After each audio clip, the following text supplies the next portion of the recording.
should I? I don't keep track of these bimbos. Great. We're not real sure about it yet, Mama. He's pretty emotional about the whole thing. He's an emotional boy, always has He's not a boy. He's a big grown-up man, and he might have killed his wife. He wasn't fit to live with anybody to begin with.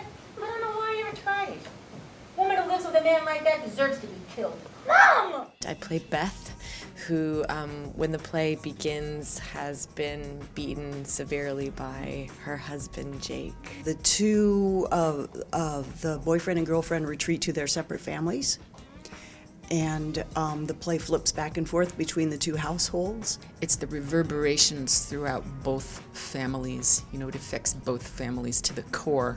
You know, you never see the two families together, but you see them separate and you see how they deal with that event. Sam Shepard wrote, I think, 4 family plays, and this was the last one.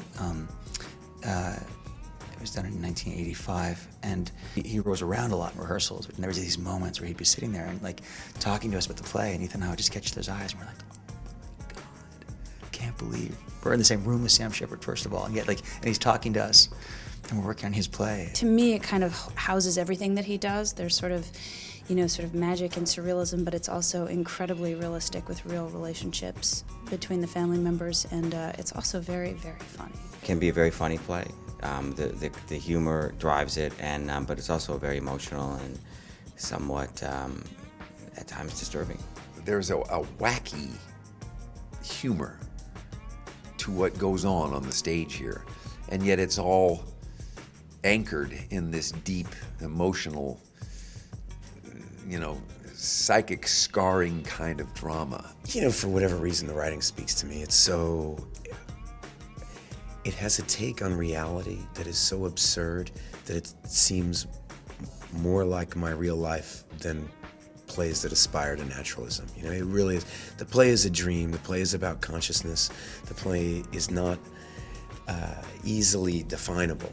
This play is as I said, so moving, so funny, and so relevant and so timely in many ways.